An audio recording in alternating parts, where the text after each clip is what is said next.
there's the AEW Full Gear pay-per-view that happened over the weekend, and they finally crowned a new AEW World Champion.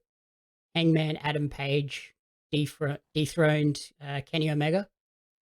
And this has been a storyline that has been building since the inception of AEW. Adam Page competed in the very first ever AEW World Title match against Chris Jericho, but lost. So then since that moment, they've been it's been his redemption story for the past 2 years. They've had like elements of mental health in his story where he's kind of questioning whether he's good enough, questioning like, are these people that are around him his actual friends? And he went away for a little while and then he's come back and now he's finally had that big moment of winning the big one and being crowned the 4th ever AEW World Champion. How old is AEW? 2 years. Two and a bit years. So this was like this is their second Full Gear pay-per-view, I think, or maybe third. Yeah, they're just over 2 years old, I'm pretty sure. 2019. But like the cool part about it is AEW have done a really good job of building these storylines over a really long period of time. Even like looking so far back as the very first poster they put out for AEW All Out had 4 men on the poster. They were Chris Jericho, Jon Moxley, Kenny Omega, and Hangman Adam Page. And in that specific order is the order of the first 4 AEW World Champions. So they've just like totally planned this all out. There's no, quick, we've got to change things. And I think it's worked. Like people were super invested in Adam Page finally getting this victory and becoming the world champion. We've also seen like in recent weeks, Jon Moxley has had to step away to go into alcohol rehab, and they haven't like shied away from that. They've actually had wrestlers come out and cut promos and be like, no, we're really proud of him for taking this moment and stepping up and not like shying away from it and actually coming out and getting in front of it and doing what needs to be done to fix himself. Yeah, it's good. It's important that people do that.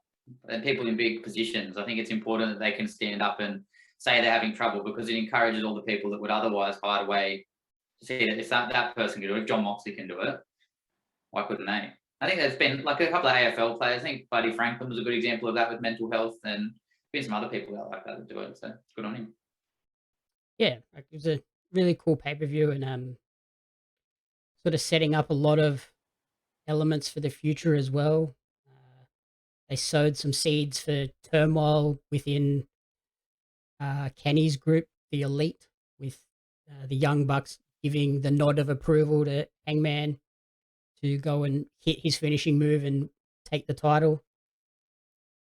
So I'm hoping that now Kenny can actually have a chance to go away for a little bit and heal his body, because he's been dealing with some really bad like shoulder injury and neck pain. I watched a YouTube video of him yesterday getting chiropractic work done, and he was saying that he's been dealing with vertigo for the last year and a half. Oh, yeah. So mid-match, he's just like, the room is spinning and he's just got to keep going. You can't just stop. So yeah, he needs to just take some time away, I think, and heal his body a bit. So my hope is he can go away. They can have the Young Bucks and Adam Cole continue wrestling in a trio as the SuperKliq.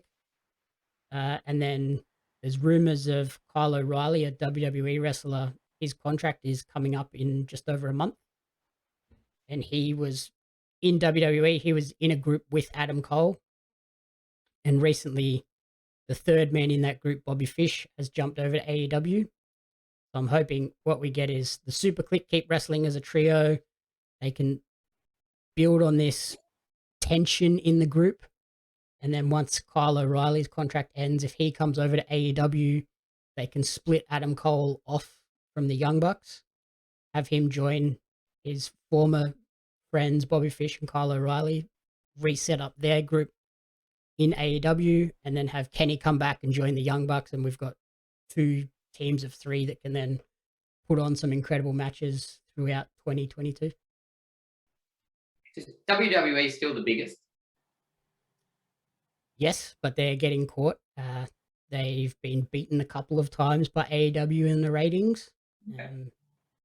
And AEW had a big pay-per-view, or not pay-per-view, just like one of their regular Dynamite shows. They had a show at Arthur Ashe Stadium, the stadium that runs the US Open tennis, Okay. with over 20,000 people there, fully sold out to capacity. So they're definitely at that point where people are actually paying attention to this, and we're becoming a big deal. And you see NFL players rocking AEW cleats in their warm-ups and stuff like that. So they're definitely on the rise.